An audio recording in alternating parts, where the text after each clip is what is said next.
Welcome to the Utah Street Banter Podcast. Welcome, everybody, to another episode here on the Utah Street Banter Podcast. I just want to welcome everybody. Thank you for joining us once again. I'm here, like always, with Elijah. What's up, bud? Not much. How are you? Not bad, man. Not bad. So we got a pretty awesome episode today. And that's, of course, we're going to real quick run through some things to update everybody on the O's spring training, on how everything's going. And then we got our man Hunter Parsons. He is he's in the Mets organization. He's from Maryland, grew up there, went to University of Maryland. So it's going to be neat to just kind of hear him speak about spring training, and not going to be talking too much O's with that, but I think everything will be kind of tied together when we talk about that, because, basically if you listen to some of what he says, we could probably put that along with what a lot of our prospects in our camps have to deal with on a daily basis also. But you'll love him. Hunter's awesome. Great friend. Great baseball player. Great guy, and everything.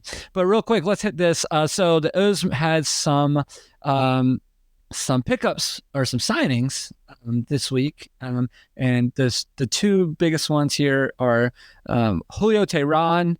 He's a veteran pitcher that the O's just picked up. We signed him for very little. He has an opt-out clause, I believe, on March 28th or something like that. Yeah, if he doesn't make the major league roster, if he knows, like, he can opt out of the contract. So right, and it's funny because talk about Hunter Parsons, who's a Mets. That's actually who was where we were bidding against to get Teheran. So I guess we gave him a pretty good signing bonus, considering pretty good signing bonus, and so we'll see how it goes. I watched him pitch the other day. He looked really good, but I mean, it's spring training. He's dropped his arm slot quite a bit. If you haven't seen him pitch in a while, I would kind of if you can imagine Cano, the way Cano, his arm slot, Teheran came a little like close to that, and he's went away from his fastball to more breaking ball pitches. But anyway, I mean, it's nothing to really stress about here, I don't think. yeah, but yeah. I mean, recently he's not done too well. I mean, last year in 71 innings, he started 11 games for the Brewers.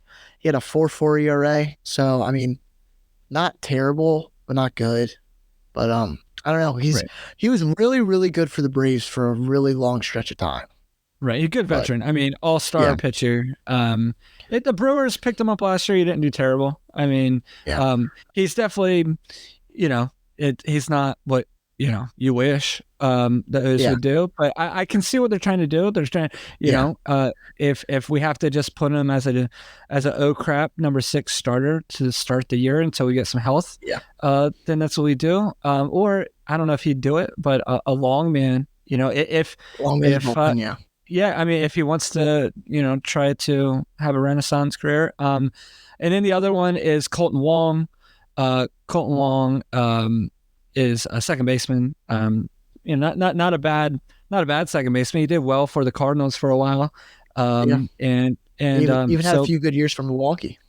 So it's just interesting pickup in my opinion, just because I just see so many. We have so many outfielders right now. Or not outfielders, second basemen, infielders. I guess, I don't know if they're just trying to give competition, just trying to give a veteran depth. But, I refuse to second guess our front office because they have given me no reason to do so. So, like I said, we might pick somebody else up and you might see one of these guys get wavered. So, I don't want to stress or, put too much into this. I'm more interested in a Julio Teheran signing than I am the Colton Wong. I don't see Colton Wong ever wearing a Major League Orioles uniform. I don't see him making it out of spring. Julio Teheran, I don't think he'll make it out of spring either, but he definitely by far has the biggest chance with all our injuries that we had to our rotation. I definitely think if he makes it, it's definitely as a reliever, which I don't know if he wants that, but I mean, yeah, I don't know. Like you said, he looked pretty good. His stuff looked filthy, honestly. I mean, we'll see what he has though. Right. And jump into some spring training success stories here. Jackson Holliday's having a decent spring. I know everybody wants to talk about him. I mean, but there's just not a ton to talk about when it comes to him. I mean, he's batting a 235, but he's only 17 at bats. So take that average and throw it somewhere. It's more about the eyeball test is kind of what we're looking at here. My man looks good. I mean, he hits the ball hard. Had a pretty cool at bat against Paul Skeens with the Pirates. Paul Skeens one of the top pitching prospects in all of baseball. He threw a 101 mile an hour fastball to him. He grounded out to second base. But pretty neat to see that. Wish it was on live TV, but we'll let that go. Don't argue that for another day. What other success stories do you see right now in spring training, Elijah? So another name I have here is Silas Ardoin, and I feel like he's probably a name not a lot of Orioles fans know. That's mainly just because of the position he plays. So Silas Ardoin is a catcher. And you say, well, we have another good catcher. Of course we do. We have good everything. I mean, you got him. He's blocked in popularity and in playing time right now you have obviously Adley Rutschman, even players like Creed Williams at AA that you have, I would probably consider better than him. But he is killing it right now. He has a 750 average, has a 2 doubles and a triple, and 2 RBIs in 5 games so far this spring. And I think it's just kind of another way to sell that, well, whatever we draft is going to be good. Even if it's not a position we need, we have success in it. Another name I have here is Justin Armbruster. He is a pitching prospect for the Orioles, and he's been excelling in the minors pretty well. But this spring, so far, he's done 3 innings and only given up a hit, but he had 4 strikeouts, which I think is kind of a sign of what he has to offer to not the major league team this year, but to excel in the minors, maybe make it up to Norfolk. Then maybe towards the end of the season next year, we have another arm to look forward to. Absolutely. And then yeah, I'm pretty excited for him, and just I'm excited for any of our young pitchers. Just hopefully they can surprise us. You know what I mean? Kind of jump out there and help us out, especially in the long run. Yeah, and then another thing that I've noticed this spring training is that we have a lot of outfielders. But the problem is, it's not that they're just outfielders. They're really, really good outfielders. Because we have Kyle Stowers, who barely played in the majors last year. He started up and played 33 plate appearances across 14 games at the beginning of the year with a 67 average. Not very good. Mm. But this spring, so far, he in 7 games, 16 plate appearances, he's batting .333 with 3 home runs. And I swear, every time I look on Instagram or look on my MLB app, he's hit another home run. It seems like it. Every time he's playing, he's hitting a home run. And that's almost the same thing I can say about Colton Cowser, who everybody knows, top prospect for the O's. He's played in 6 games and has 3 home runs as well, 6 RBIs, a stolen base, doing really well. But this tends to see the problem that, well, you can only have so many outfielders on your roster. And we already know that Anthony Santander and Austin Hayes, they're locks with the roster. And then as long as Mullen stays healthy, because it just came out that he got injured, I think he's day-to-day, though, so he should be fine. But if he gets injured anymore, it's going to be interesting to see if Stowers or Cowser comes up. And then the other name we have is Heston Kjerstad, who obviously came up last year. But he's had a slow spring, but he's the only of the 3 to show real success in the big leagues. So it'll be interesting to see what Elias and everyone else at those do for this problem, which isn't really a problem. But yeah, and I guess that. Yeah, and I guess that's where Jorge Mateo might be a big thing for him, for the O's, because I mean, he's been practicing and playing a little bit in the outfield, trying to just be as versatile as possible. So, and I mean, my man he's having a good spring. I mean, He has 2 bombs and 15 at bats right now. Looks good. It's nice to have his speed. I know a lot of O's fans, have mixed feelings on him, but it's hard to leave an athlete like that off the roster. He's either going to be on the roster or traded. That's just how I feel like that's going to go. I don't think and I think there's probably he's not worth enough in the trade block. He's worth more to the Orioles than he is any other team. So there's probably just not a lot to give up there. So yeah, that's kind of how I feel about Ramon Urias too. Is that he's another one that I don't know how we keep him on the roster, and I kind of see him getting traded before opening day, just because the positions he plays, there's not only better players that on the active roster, but there's also better prospects that are coming up. It's not that he's bad. He just, for what he needs to do, he's not there because we have a lot of lefties, but he has reverse splits. So he doesn't hit left-handed pitching. He only hits right-handed pitching. So it's kind of not what we need. We need someone who can hit left-handed pitching. And if he's not going to provide that, he's won a Gold Glove, but we already have people like Gunnar Henderson that could play Gold Glove caliber defense. So I see someone, either Mateo or Urias or both of them, getting traded this offseason before the spring training. Right. Yeah. Yeah. Anything else you got? You're looking at for spring training right now? Yeah, I mean, there's a couple other players that are doing hot. Like you got Tyler Nevin, who I don't even know if he can make it on the roster, but he's been really hot in 7 games. He's got a 444 average, slugging a 667. 2 RBIs, a home run, a double. For what I would have expected from him, he's killing it. Tyler Nevin's name you heard. If you're an Orioles fan, obviously used to played for us a couple years ago. Got rid of him, brought him back. So it'll be just interesting to see what happens with him. And then we have some other names that I've been interested in watching is some of our pitching prospects.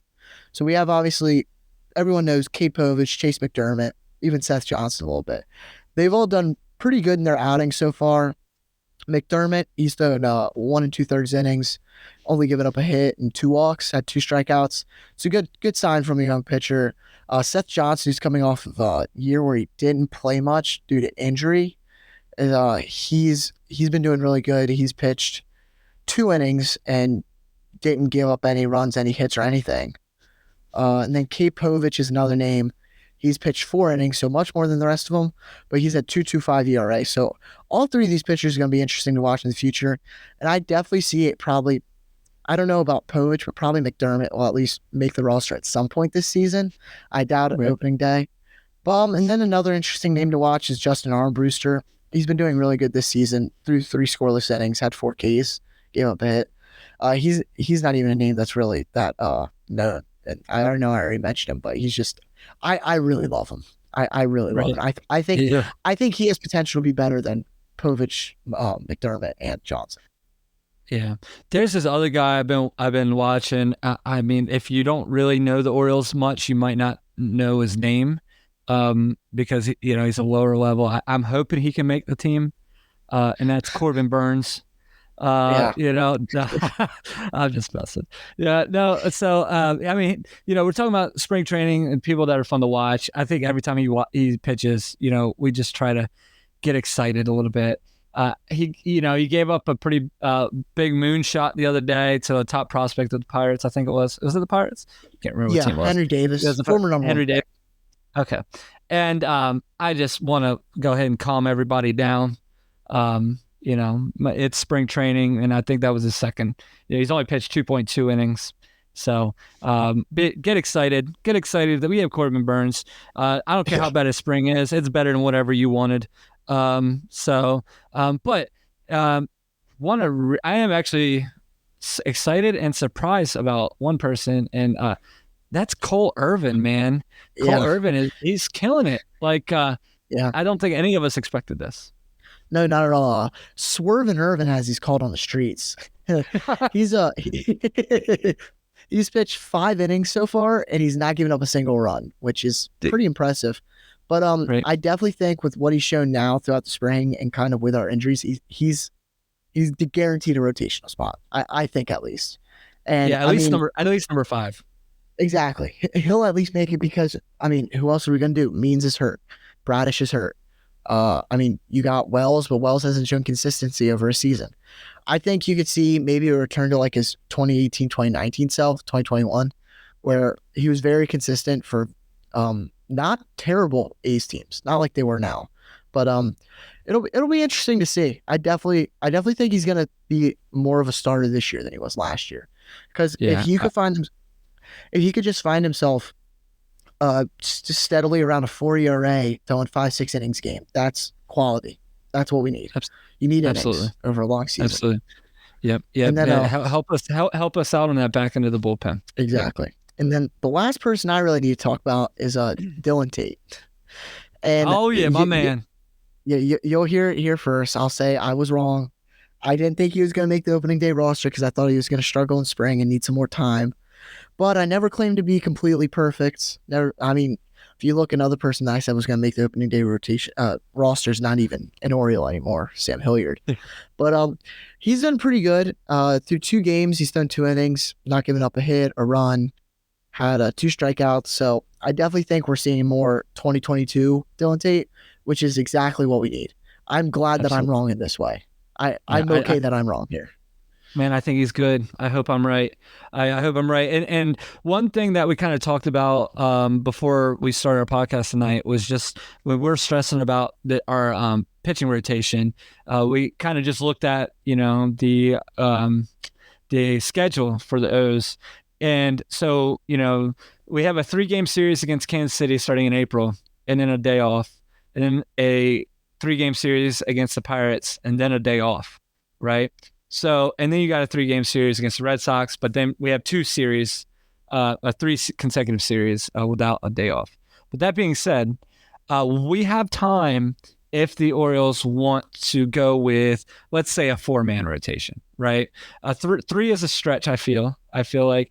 But I mean, I think it's a very big possibility that we don't have to have a set 5 guys for the month of April. And then and then hopefully Means is back in May, and then we're starting to pull it all together, because I'm just pretending in my brain to think that Bradish is done for the year, right? So and then it's sort of like, you ask for a big Christmas present, but your parents keep telling you you're not going to get it, so you might as well just pretend like you're not going to get it. So then if you do, you're completely surprised. So Bradish is our Christmas present that we hope we don't get at Christmas, and we get Christmas in July. That's our all-star break surprise. That's our I'll get a yes please. That's no, I definitely agree. I definitely think we could see a rotation of Burns, Rodriguez, and then a mix of Dean Kramer, Tyler Wells, and Cole Irvin. I personally think it's probably going to be Dean Kramer and Cole Irvin, just because Tyler Wells is going to serve better as a bullpen arm. But then maybe if you can get us through those first couple of weeks where we have a lot of breaks, and then see maybe if you can get, like you said, get Meads back early May, late April, that would be amazing for this team. That's exactly what we would need, because that's not what that's my main worry. Our offense is going to be there; they're going to hit, but our pitching is going to be interesting this first couple weeks of the season. Yeah, and just imagine if they didn't make the trade for Corbin Burns, like that. It would have all, Yeah, I quit the podcast. Our number 2 pitcher would have been Dean Kramer. Yeah. And then let's go ahead and pump the brakes a little bit. I don't believe that Craig Kimbrell is like the next Bautista, right? But let's. I see a lot of. We live very close to our Phillies fans here. So, they're putting a lot of fear into a lot of Orioles fans about, Kimbrell being washed. But let's just get through spring training. I am nervous about our closer situation. But I will say, we do have a few options, right? So we're not in a terrible, terrible situation. Wells has shown to be a closer. Cano has shown to be a closer. And then obviously Kimbrell has showed to be a closer. Kimbrell's, could be a future Hall of Famer with a few extra, to give him a couple good seasons. But I don't think it's time to throw in the towel after a bad spring training game from the other day. I think we can just pause and stop being the typical Orioles fans like me that is like, feels the ball rolling downhill at all times. Right. Yeah. So no, I know. I agree. But I don't know. I don't see Kimbrel as being our closer all year anyway. Yeah. I never thought that was gonna be the case. I think Wells will be our closer by the end of the year. Do you think so? Again, I very well could be wrong, but I don't like Cano as a closer at all. He didn't do great as it last year, but I agree. I think he should be what he is. He should be the best setup man in baseball. He doesn't need. But we need. Go ahead. I was gonna say I will say this. I think our coach is really good at at putting a pitcher against a hit. You know what I mean? At putting the pitchers in the best spot they can be. And so you might see not a consistent closer. You might see a closer by committee. You know what I mean? A couple guys like a Cano, like a Kimbrel, that go against each other. Or hey, let's see how Tate does. You know what I mean? So it might be one of those things where that's what we got to do for a year, right? So, but yeah, man. So I'm excited. I mean, it's spring training, so I'm trying to not read too much into it. But definitely, guys, if you get a chance, and you see that the O's are on TV or on your app, there's some videos. Definitely look at these young guys: Kobe Mayo, Jackson Holliday. You got Armbruster, Kyle Stowers, Colton Cowser, Heston Kershaw. I mean, there's a lot of guys that I think us Orioles fans could definitely get to learn their names and help. I should probably watch it too to help learn how to say all their names. But definitely, it's definitely fun to watch these prospects come through and show their stuff here in spring training against some good talent. And since we're talking about guys that are trying to make it through the minors and through the spring training and get a roster spot, we're gonna jump over and we got Hunter here. What's up, Hunter, man? Thank you so much for joining our podcast. It means a lot, man. So last year you were part of the Mets AA and AAA systems, and so this year we're hoping that we can break big league camp, right, man? So that'd be awesome. But anyway, so how do you feel like your spring's going so far this year? I think it's going about as well as I could have hoped. Body's feeling really good. Arm's feeling really good. And, learning, still getting better with some things and learning every day and just trying to stack those consistent days together, getting better. But I think the outings have gone pretty well, minus the first big league one. There was definitely some things to take away from that, some positives and some things I need to do better. But I feel like I'm in a really good spot to start the season. In that outing, though, your last at bat, I really liked watching against Alfonso Rivas. You had really good sequence in there. You threw some nice cutter or two in there. 2 cutters, and that's a pitch that I worked on a lot this off season. Just trying to get the shape a little better, throw it a little harder, and it's good to see that pay off, right away. So it's funny because me and Alfonso played summer ball together during college one year. So it's always funny seeing familiar faces in the box when you're going against them. It's always nice to come out with a strikeout too. Yeah. No, I feel like we are, as an Orioles podcast, we are a little offended because you got one of our favorite baseball players out. Was it yesterday? 2 days ago. Trey Mancini. Yeah. 2 days ago. Yeah, Trey Mancini. You're very offended by that. We don't understand why you couldn't just send a fastball down the middle, sort of like what the Orioles did to Derek Jeter. When they let him go off into glory.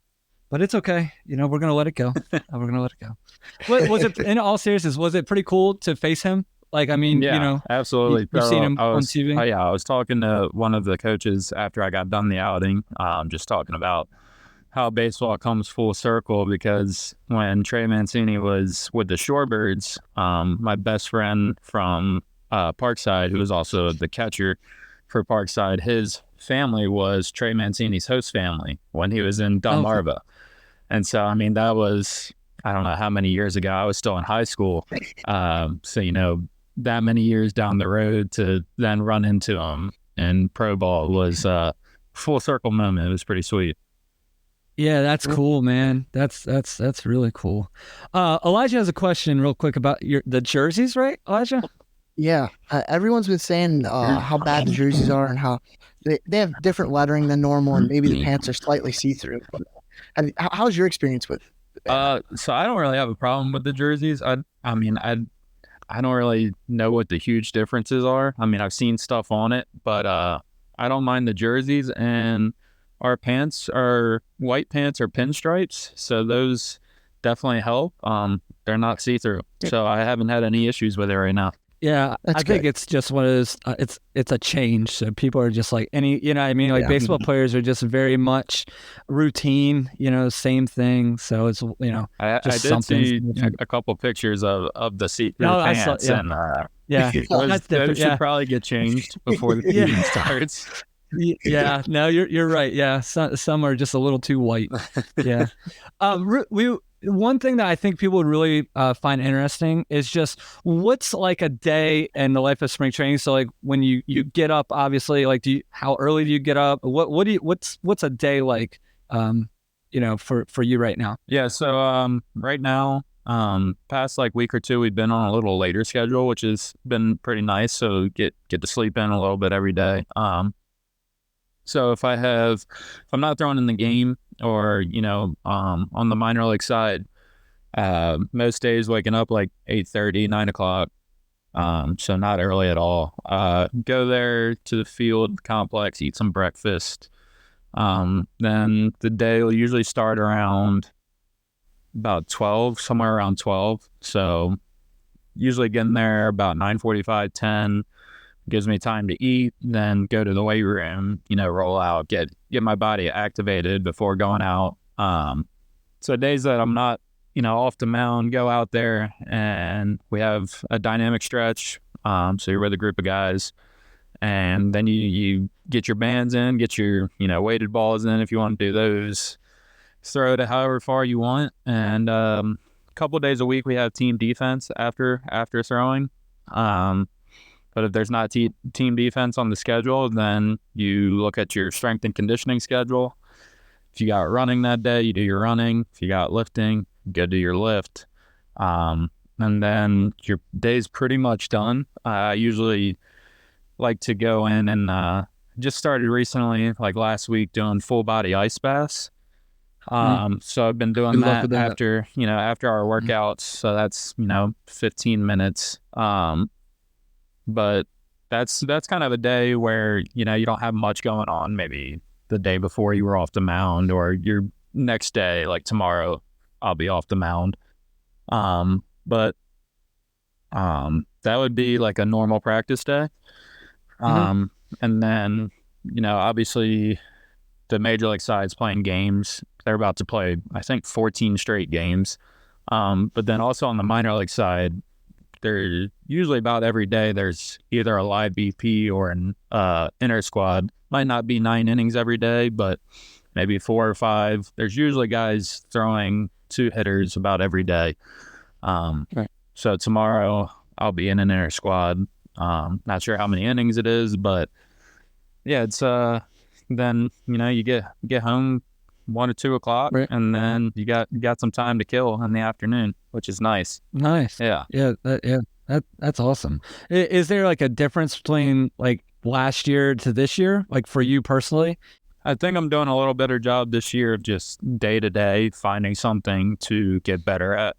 Because it's really easy to go out there if you're only throwing like 60 to 90 feet. It's really out there really easy to go out there and just kind of throw the ball around and not really focus on things, or not do some dry work or stuff like that. So I've been trying to do a lot better at that this year. Really focusing during catch play, like trying to hit my spots every throw, and then that's obviously going to translate to the mound. And then just been trying to take better care of my body. Like I said, the full body ice baths, I didn't realize the benefits of ice bathing. I used to go just my legs, But the past week I've been doing full body, excuse me. And I've really just felt like the next day, it's just like my body doesn't feel sore, it doesn't feel tired. I don't know what the science is behind it, but I'm a believer of it now. Yeah. Right. Yeah, it's funny because you hear like people talk about the ice baths as like it's like a new trend that everybody's doing. But I mean, that's kind of been going on in baseball and sports for a long time. You know what I mean? Like, my favorite one is in Major League when they get rid of the ice baths and they have a boat motor in there. One thing I think, unless people that actually know you well might not know how this affected you, but you were drafted in 2019 for the second time, but you had to deal with COVID. Sure did. Which really sucked. Can you just talk about that for a second? Like, how did that affect your, I don't want to say career, but it kind of affected your career, Yeah, so that was a pretty crazy experience because we were down here for spring training. We were about a week in, and I remember I had a bullpen the very next day that we got shut down. And so, one day they're like, hey, don't come into the field tomorrow. So we're like, all right. Next day, they're like, don't come into the field again. And then I think it was the third day, they were like, hey, we're shutting everything down. Everybody's going home. Nobody can stay. And we'll basically let you know, what the future looks like. But for right now, like, go home, try and stay as ready as you can. And we'll let you know if anything changes. And so that went on for a while. Went home, tried to keep staying in shape, makeshift workouts in my garage with little bands and crappy old barbell that was in the garage stored away, and a lot of body weight stuff. But then we found out in July that there would be no minor league season, and so basically went from September of 2019 to May of 2021 without any competition. Because we going into 2021, that spring training, we were delayed a month because they still weren't sure, like, COVID protocols and everything. So our spring training usually starts February, March. We didn't show up until the end of March, and the season didn't start till May. So that was, a year and a half of facing no hitters. And I remember opening day, I threw opening day that year. I remember like just being so nervous again because it was like I haven't faced competition in so long. Like, what if I'm no good anymore? What if I lost my touch? Basically, what if I lost my swagger? Yeah, right. No, I feel you. Yeah. I can't imagine. I think like for a lot of people, especially outside of the baseball world, it's almost forgotten for anybody that was, in that probably 2018 to 2022, really, or I guess 2020 draft class that really got kind of screwed there. You know what I mean? Yeah. One big thing is I really respect the amount of work that y'all had to put in for that, because I can't imagine the drop off of people that just said, you know what, if you didn't think you had an easy road to the show, that I'm sure some just never returned. Yeah. There was definitely a few guys that just after that hung it up, and it was tough because it was really easy to go back and be like, oh, it's COVID, like nothing's open. You could let yourself get away.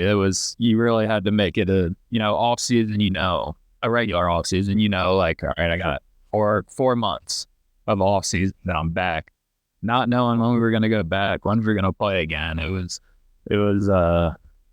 had to be really intentional on making every day count, even though there was hardly any resources. Everything was stacked against all of us, and right. You just had to find a way to stay ready. Sure. But yeah, I mean, I'm blessed that I was drafted in 2019 and wasn't a 2020 guy, because that draft got cut to 5 rounds. A lot of guys missed out on money. I'm sure some guys missed out on actually getting an opportunity to play pro ball. So definitely a blessing to be a 2019 draftee. Right. And another question here is, do you really set any goals for like your individual during the spring or throughout the season? Do you meet with the Mets at all, to like certain coaches that you have to set meetings up with for goals? How does that really work? Yeah, so the Mets, I'm not sure if every organization does it. I'm sure they do in some, retrospect. But the Mets have individual player plans for us. And so usually they have like 2 or 3 main points for your game that they want you to work on. They call them your big rocks.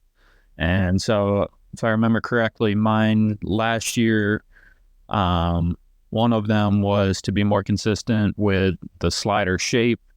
They had a certain shape that they want in their mind they wanted, and they wanted me to work towards just getting more consistent with the shape and throwing it for strikes more. And then my other one was race to 2-strike percentage, because I had been known to kind of put myself in a hole early in the at-bat, going 1-0, 2-0, 2-1. And then you're really putting your back against the wall there because, history shows that when you get in those counts, batters tend to do a lot better. Even in like cross counts, 2-2, 1-2, or not 1-2, 2-1, those counts really start to favor the hitter. So the earlier, the more frequently you can get to those 0-2, 1-2 counts where your foot's on the gas and you're going for just quick contact, quick outs.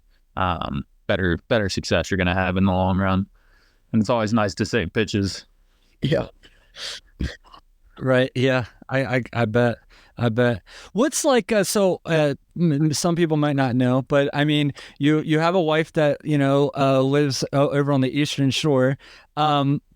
How hard is it, or what's some difficulties that you have, like balancing the demands of like baseball and what you do, with your personal life and just, being away from your family, for such a long period of time? Yeah. I mean, it's hard to be away from my wife. She's an absolute rock star. She has always supported me, always, when I'm having a bad game or a bad stretch of games, she's there. And she knows like the perfect words to say, whether it's, right, sometimes she's just real quiet and then we try and move on to another topic, or then other times she'll be sending me Bible verses or like a sermon that she saw on Instagram reel or something. She just always knows the right buttons to push in the good way, to keep me going. And, I love her for that. And she's always, like I said, she's my biggest supporter right now. And, there's no pressure. Like, I don't ever feel pressure while I'm here about like anything going on back home. She's a strong, very strong woman, very determined woman. And so she's taking care of our house that we got. She's taking care of the dog. She's going to work every day. Like she's probably doing more than I'm doing, and probably has more stress on her life than I'm doing. But people would think it's the other way around. Sure. But I'm blessed that, the Mets all the teams are on the East Coast. Double A and Triple A last year were, Binghamton was about 6 hours from our house. Syracuse is about 5.5. So those are easy drives that can be done in a day. And then she was able to visit quite frequently. But I know for some of these guys, like West Coast guys and international guys, they're only seeing their family, fiancés, wives, maybe 2 or 3 times throughout the whole season. And honestly, the international guys, you really don't see much of their family visiting at all, which is, crazy. And, they finish the season here and then they go back home and then they play winter ball. And like, those guys are always on the go. Like they take, the grind don't stop saying, they take that to a whole new ballpark. Yeah. It's so respectable by, especially those guys. And even, some American guys that go out and you'll see them go and play in the Dominican League and they'll, play in the Mexican League. It's really impressive. And then even like your super young prospect guys that they play a whole season, then they go to the Arizona League, the fall league, and it's for those guys, I mean, they're young usually. I mean, they're 18, 21, and it's a big jump for them to be away from their family when just a couple years ago they lived with their family. Oh yeah. So I mean, it's funny when you'll have people that talk about, especially just keeping it in the minor league world, is you're playing baseball. It can't be much more fun than that, and but they don't see the real life side of it. You know what I mean? Yeah. I mean, I would say like we're absolutely blessed to be in the position we're in. We're playing a game that we grew up loving for fun, but at the end of the day, it is a job, and I would say, compared to a normal job, firings, we'll call it, happen a lot more frequently on our side, and there's serious pressure there, because sometimes guys are good and they get cut, and it's not because they're not a good pitcher, but it's because there's the younger guy that's maybe a little more raw, but the ceiling talent is there, and they need to clear room for him. And so, sometimes it just works out like that. So there's always pressure showing up every day, which, is a love-hate relationship. You love the pressure, but at the end, also in the back of your mind, it's there. It's real. Right. Yeah. I mean, normal job is you can not really show up mentally for a couple weeks. you do that in your world, you know what I mean? So, but yeah. There's no PTO in baseball. You don't get that. Yeah, absolutely. Yeah. Even your off season is an off season. You know what I mean? So you're still grinding. Yeah. All winter, with a very loose term, off season. Yeah. Right. What's the biggest misconception that you feel that people have about professional baseball? Yeah, well, I think you know where this is going. You play pro baseball, then you must have fat pockets. You must be rolling in the cash. You must be living the high life. You must be it's money related. People, they hear professional baseball and associate it with MLB pay scales, and realistically, that's not the case for 90% of the guys. You have your guys that got their money in the draft, but once you make that money in the draft, man, everybody's making the same amount depending on the level you're at. Everybody on that team is pretty much making the same amount, unless they're a minor league free agent sign, which takes 7 years to get to, and a lot of guys get filtered out by then. It's very hard to make it 7 years. Yeah. But what are some of your more memorable moments that you've had throughout your career? I mean, I know you faced probably quite a bit of interesting people over the years. Mm-hmm. So I would say my first big memorable moment in pro ball was 2019, my first season. Robinson Cano was coming off the IL, and he was coming to rehab with the Brooklyn Cyclones. And I remember just the hype around the whole clubhouse when, our clubbies coming in and putting Cano on the locker, and then they cleared, there was a locker next to him that a guy was in. They cleared him out, moved him to the other side so that Cano could have 2 lockers there by himself. So I mean, that was pretty crazy. I mean, at the time he was a surefire Hall of Famer. I'm not sure now with the allegations and everything, but incredible baseball player that I had watched for years and years is now, in the same locker room as me, was my first this is pro ball experience. And then taking it back a couple of years when Scherzer and Verlander were rehabbing with us. Scherzer rehabbed with us in 2022 in Binghamton, and then Justin Verlander last year at the start of the year rehabbed in Binghamton.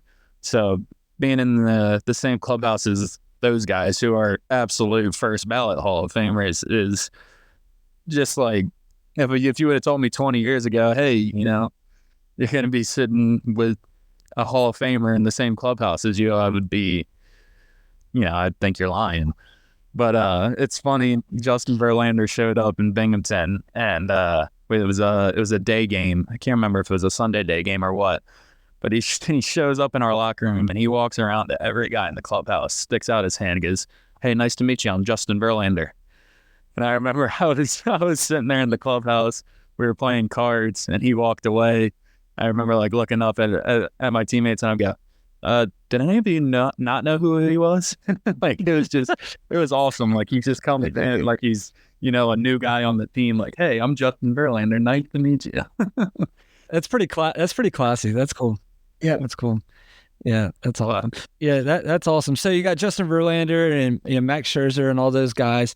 Who was your favorite player growing up? And now I will let people know that you, growing up, you're in Maryland and Delaware. You were an Orioles fan, so that's our tie here.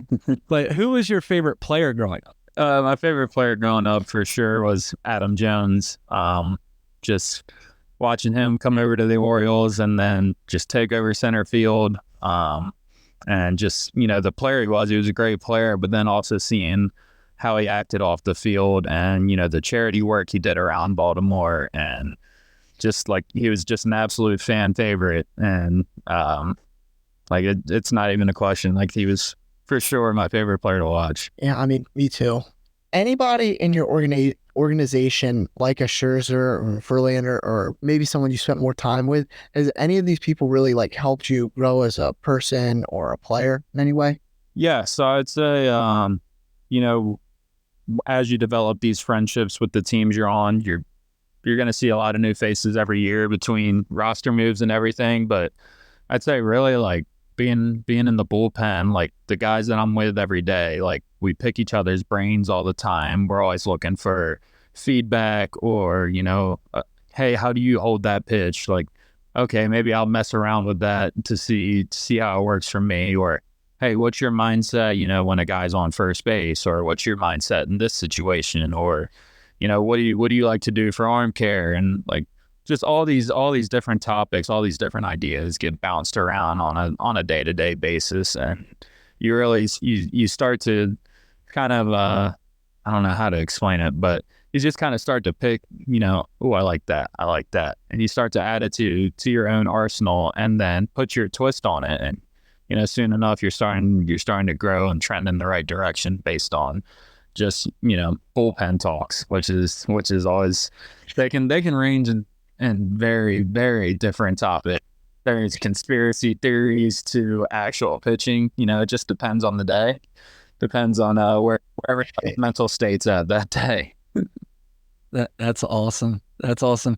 Who was so far? Who's been one of your favorite people that you've faced that we would probably know?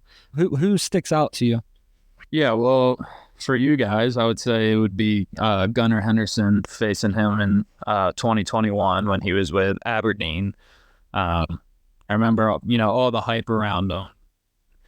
His numbers while he was there were incredible. And I ended up facing him. He flew out to the warning track and, an out's an out. So we'll take that. So then last year, Trevor Story was rehabbing with the Worcester Woo Sox, Boston's AAA team. And I ended up facing him, and I was able to get a strikeout against him. And, that was a couple of the moments where you're like, man, I just, I got that guy out. Like, because there's always, as a pitcher or as a player in general, like sometimes there's going to be days where you have doubts, like, can I really make it to the next level? Like even, in low A or high A or double A, like, can I pitch at the next level? Can I pitch at the next level? And, you get one of those outs, or you get a guy out who's rehabbing a big leaguer, and it's like, all right, you put that under your belt, and it's like, hey, I got that guy out, so you're saying there's a chance. Yeah, and then I guess most recently, a couple of days ago, being able to get into the big league spring training game and getting Trey Mancini out, was also a pretty big name. Just watched him a lot, in years past. Yeah, that's pretty awesome. That's that was really cool for me to see. And then like I was, like I've told you before, what's always really neat is when like a ground ball's hit and you got Lindor, fielding the ball, making the play right behind you, throwing to Alonso. I mean, I get so hyped when that happens because it's just pretty awesome. I'm sure it's awesome for you too, though. Yeah.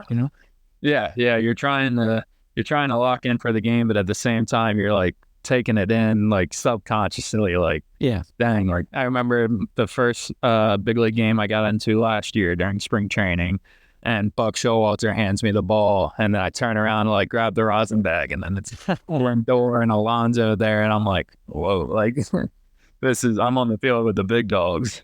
Yeah. Real quick, I mean, like, so mentally, you have to obviously, kind of, I don't want to say trick your brain, but and you got to lock in and know that you belong there. Well, how's that go for you? In that type of mindset. Yeah, so it's funny. This is actually something that I've recently been working on in spring training. I was talking to one of the pitching coaches here, and I'm talking to him. It was after my first appearance over in the big league spring training game this spring, and it didn't go great, but you definitely could have gone worse. A couple bloop hits, ground ball through the infield. But I remember talking to him, like, I felt like the first batter, the first couple pitches, I was super aggressive. Like, it's like a sort of aggression behind it, like mentally. Whereas, like, I'm gonna throw this ball down, like, right by you, like, you got no chance. And then I got him to 2 strikes, and then it was like I almost got passive on it. And I was talking to him, and I'm like, for me, it seems like my best outings are when I have a little bit of like I'm a little bit almost like angry, like there's a little bit of aggression behind it. There's a little bit of, I don't know what to call it, but just kind of like an edge behind it. And I was like, it is tough for me mentally to get there, like on a consistent basis. And so that's something the last like 2 weeks that I've really been trying to work on is like, cause like you guys know me, like I try and be a nice guy. Like I like to be loose, and I like to be, just go with the flow. So it's almost like a little weird state. Like you're saying, like I almost had to like trick my mind into being like, I'm angry.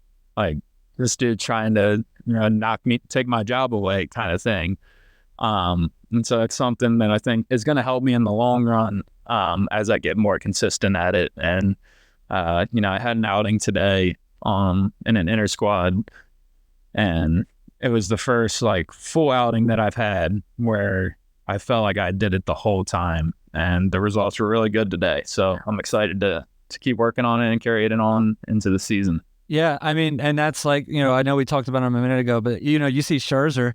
I mean, he kind of lives that life, right? And then if you go back to like back in my day, I mean, Randy Johnson lived like that. You see those pitchers, and you think if you only watched them on the mound, you'd think they were the biggest jerks. You know what I mean? But they come off the mound and they're able to turn it off. Scherzer better than Johnson, but yeah, I to me the mental side of it, for everything that you're able to do is so impressive. I mean, the composure you have, when I'm watching you it's impeccable. Like I know me, and I like to think I have composure, but I don't care if it's spring training or not. I mean, if I struck one of them guys out, I'd be like, let's go, but you obviously don't want to show nobody up, and you know how to act, and like I said, I do believe that when you're out there on the mound, you believe, and you have to believe that you're there because you belong there. You know what I mean?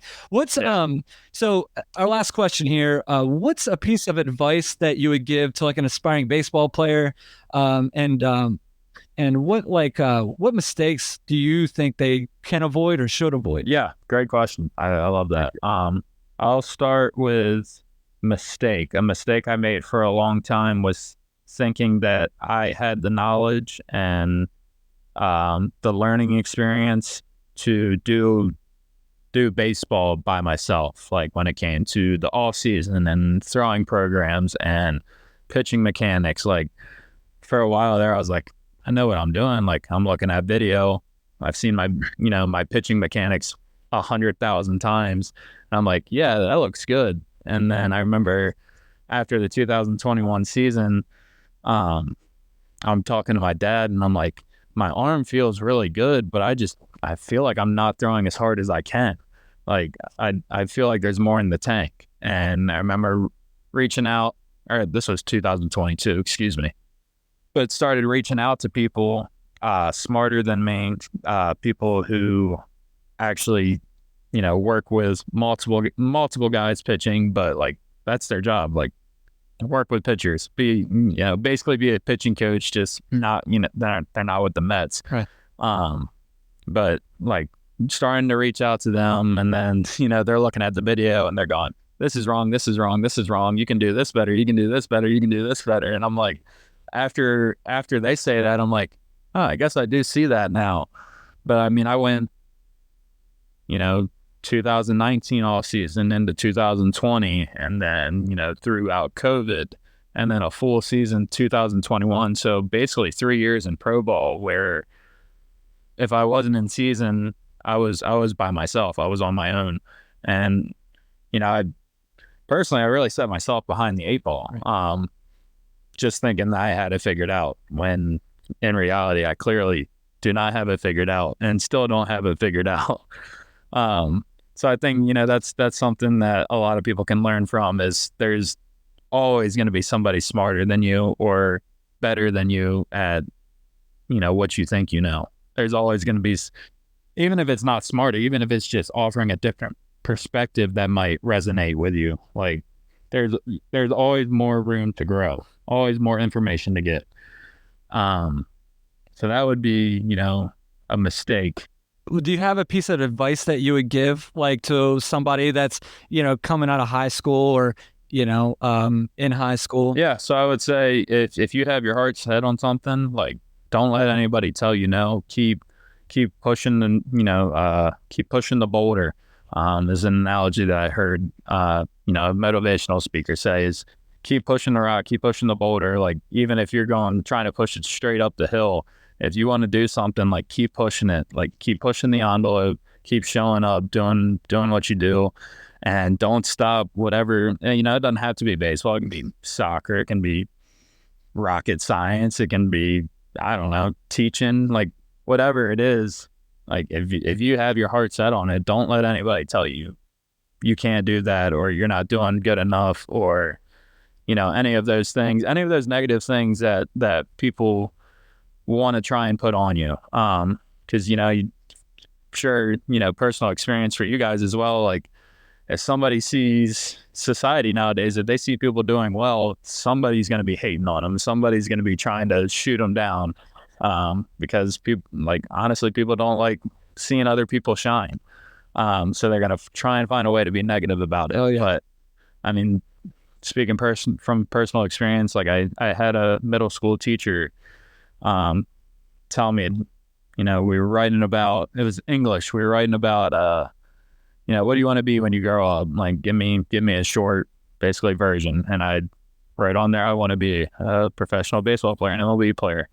And I remember in front of the class, her telling me, why do you keep writing about baseball? Don't you know that only 0.001% of players, like, make it to the big leagues, and blah, blah, blah, blah, and, like, all this noise. And in my head, I'm thinking, well, yeah, I know the percentages, but who's to say I can't be that one of that percent, So I think, like, that's what I got for you, man. Like, if you got your heart set on something, then you keep riding that train until you're ready to get off of it. Yeah, absolutely. No, I completely agree. I think every aspiring baseball player has had that conversation, and one of my favorite things that I of course I work with a lot of the younger athletes is especially my seniors and my early college athletes. They're always like, well, maybe I'll just take a year off or whatever, and I'm like, there's going to be a day where you hang those cleats up and you never put them on again. You know what I mean? So my favorite sound is your cleats on the concrete of the dugout right before you run out on the field, and and my tennis shoes on the squeaky floor in the office doesn't make that same sound. You know what I mean? Yeah, I was gonna say, you know, we're at the minor league facility down here for spring training. We have a cement walk path in between the fields. So every day when I walk out of the locker room, I get to hear about 20 to 25 steps of those cleats hitting the sidewalk, and it never gets old. I love it. That's my favorite. I know it's such a weird thing, but like that, you know, I don't know. It's like popping bubble wrap. Like it's just there's something so satisfying about it. Yeah, for real. Well, Hunter, I really can't thank you enough for coming on our podcast and joining us. And we hope we definitely can talk to you again throughout the season. And good luck, man. Yeah. Good luck, buddy. Thank you. I appreciate you guys. I appreciate you having me on. And it's definitely a game to come back on and talk some more. Yeah, so I just want to thank Hunter for joining our podcast. And thanks, Elijah, for coming on again. And I guess we will see you guys at our next podcast. We got another fun one. Got another interview. So please follow us on Facebook, Instagram, and Twitter to keep up on some of our new news, I guess I can say. You know, just kind of see what we got going on. All right. Stay tuned. Guys. Stay tuned. We got some fun stuff coming up, man. Right? Yeah. So, all right, guys. We'll see you next time. Yep. See ya.